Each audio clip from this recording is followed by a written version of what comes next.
U.S. President Donald Trump arrives in Beijing, kicking off his first visit to China in 9 years. In Hong Kong, a fatal taxi accident has claimed the life of 1 pedestrian, injuring 4.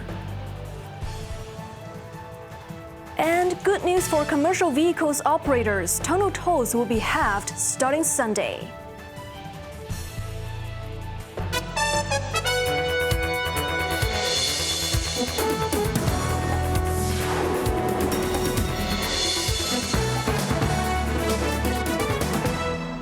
Good evening. You're watching Cable News. I'm Evelyn Bai. United States President Donald Trump arrived in Beijing for his state visit, kicking off his first visit to China in 9 years. Before the trip, he said his talks with President Xi Jinping will cover trade and the Iran war, and that he expected many good things from the visit. Meanwhile, Beijing welcomed the visit, saying summer diplomacy provides an irreplaceable strategic steer for U.S.-China relations. Jamie Liu reports. Before departing, Trump said his meeting with Xi will focus on bilateral trade and other economic issues, and he expected a positive tone and many good things to come from the talks. So we're going to have a very good meeting. I spoke with President Xi. We both look forward to the meeting. It's going to be great. The U.S. leader was joined on a trip by several U.S. corporate chiefs, including NVIDIA Chief Executive Officer Jensen Huang.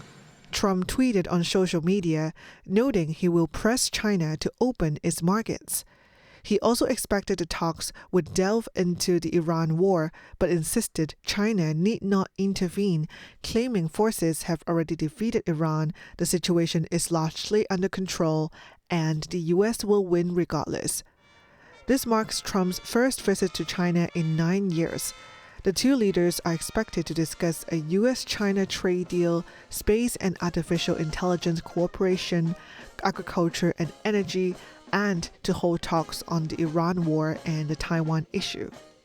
In Beijing, the Foreign Ministry reiterated that China is willing to work with the U.S. in a spirit of equality, respect, and mutual benefit to deepen cooperation and manage differences. Spokesperson Guo Jiakun further elaborated that summer diplomacy provides an irreplaceable strategic steer for Sino-U.S. ties, and China welcomes President Trump's state visit. Jamie Liu, Cable News. A deadly crash in Ngau Tau Kok, where a taxi mounted the pavement and struck 2 pedestrians, has left 1 dead and 4 injured, including the taxi driver and 2 passengers. Bess Leung reports. Witness footage shows rescuers performing emergency chest compressions on 1 victim while another lies motionless on park grounds.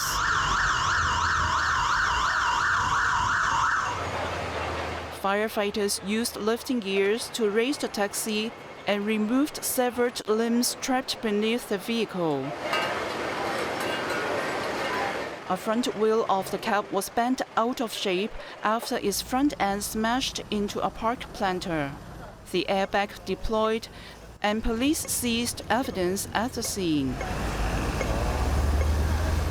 The crash happened around 1 p.m. as the taxi, carrying 2 passengers, descended Chunra Road towards Outer Kwok Road and sped through the intersection at Choi Ha Road onto the pavement outside the park, which was partly cordoned off. 2 female pedestrians were hit. One of them suffered catastrophic leg injuries and died at United Christian Hospital, while the other was brought in unconscious. The taxi driver and both passengers were also treated for injuries and taken to hospital. Bess Leung, Cable News. All commercial vehicles will enjoy half-price tolls on government tunnels and the Tsingsha control area for 2 months, starting this Sunday. The minibus trade find the move more helpful in reducing operational costs than fuel price subsidy. Cheryl Yuan reports. The Interdepartmental Task Force monitoring fuel price movements has announced a 2-month toll concession covering buses, minibuses, goods trucks and taxis amid soaring fuel prices. The HKE toll system will automatically apply the 50% discount, so vehicle owners do not need to apply and can simply pay the reduced amount shown. The minibus trade welcomed the relief, saying it offers far more meaningful help in reducing operating costs than diesel subsidies. Chang Hon-wah, chairman of the Hong Kong Public Light Bus Owner and Driver Association, explained that a night shift minibus driver operating between Aberdeen and Mong Kok normally pays more than $500 in tunnel fees for over 10 one-way trips. With the discount, the cost drops to $250, a significant saving compared with the $40 to $50 reduction from the diesel subsidy, Chang said. Meanwhile, passengers taking taxis will still have to pay the full tunnel toll as required by law, since the concession applies directly to drivers. In addition to the tunnel toll relief, the government earlier announced a $3 per litre diesel subsidy for public and commercial vehicles. Cheryl Yun, Cable News. With a heavy heart, residents of the only block unaffected in the Wangu Court fire returned to their homes again after 5 months to pick up more of their belongings. Jamie Liu has the story. Wang Chi House, the only building spared by the devastating blaze, reopened to residents again since December last year. In a similar arrangement with the others, each unit can allow a maximum of 4 people to enter and stay for up to 3 hours. A man who lived here for 30 years arrived heavy-heartedly because of the loss of neighbors and that there was no guarantee of another return. As lifts were available, it was easier for Wang Chi House residents to make multiple trips and take away larger furniture pieces and appliances, including an air conditioner. A deadline by the end of June is looming for Wang Chi House to join the official buyout plan, which will only proceed if over 75% of owners agree to sell their flats back to the government. Some residents had reservations, including this man, who said the financial incentives and the flat-for-flat exchange options offered little appeal to him. When asked about the estimated repair cost of $30 million, he said he had wondered if the billions of dollars in donation could cover. He called for an owners' meeting so that Wang Chi House residents can express their views about their long-term rehousing arrangements. Jamie Liu, Cable News. Customs officers have arrested 3 people suspected of laundering about $11.3 million in illicit cigarette proceeds.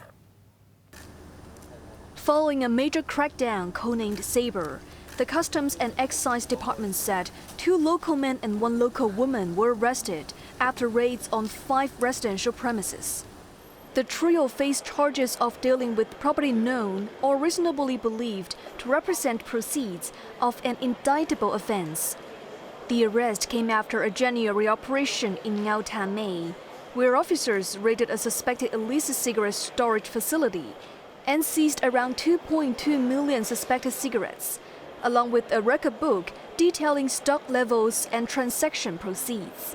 Tracking the records, investigators uncovered a syndicate believed to have laundered $11.3 million over the past 5 years. The Customs said the operation remains ongoing, with further arrests not ruled out. Authorities have intensified law enforcement efforts against the illegal sale of controlled anti-obesity drugs since the start of the year, detecting 15 major smuggling cases. Between January and April, Customs officers seized more than 5 million suspected pharmaceutical products and around 150,000 controlled jabs in 15 major smuggling cases, with an estimated market value of about $220 million. Among the haul were some 130,000 weight loss injection vials and 20,000 cosmetic injection vials. Meanwhile, during 6 joint raids at pharmacies, the Department of Health, Customs and Police arrested several individuals for suspected contravention of drug-related legislation, including illegal possession or sale of Part 1 poisons and unregistered pharmaceutical products. Officers also seized a total of 47 boxes of weight loss injections.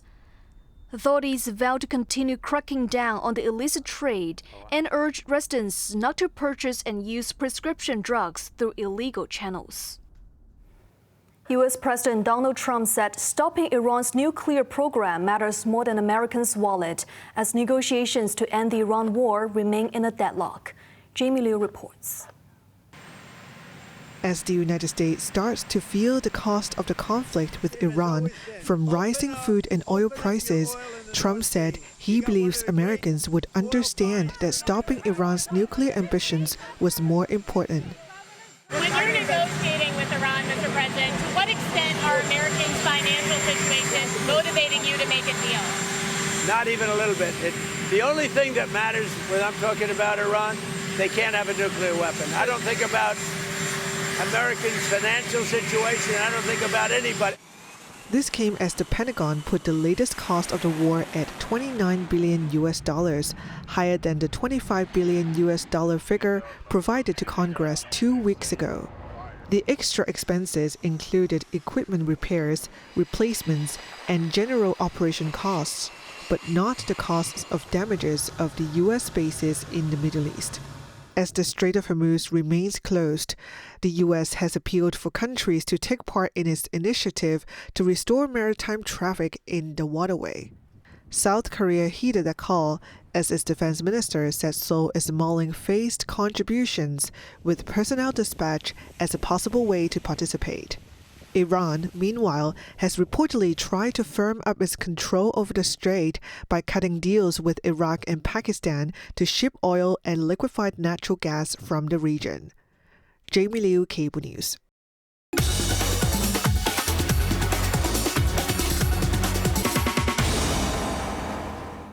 Now let's take a look at the stock market. The Hang Seng Index ended the day up 40 points.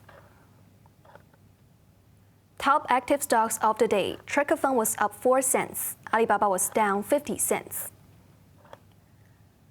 SMIC was down $2.45. Portmar was down $2. Foreign exchange against the Hong Kong dollar. Canadian dollar 5.72. Australian dollar 5.67.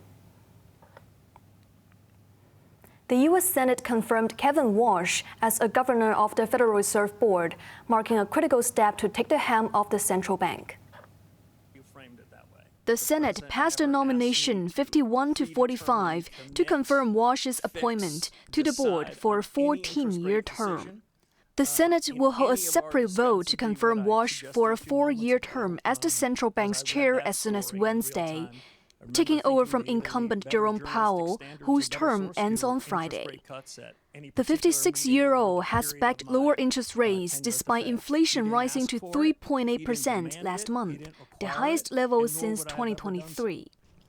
Walsh, an appointee of U.S. President Donald Trump, said he plans regime change at the Fed, including tightening its coordination with the Treasury Department and the Trump administration on non-monetary policies, while saying he would absolutely not be a puppet for the president. On to the weather now. Mainly cloudy with a few showers. Showers will increase gradually with squally thunderstorms tomorrow and will be heavy in some areas. Temperatures will range between 25 and 29 degrees. That's our news tonight. I'm Evan Bai. Thank you for watching. Good night.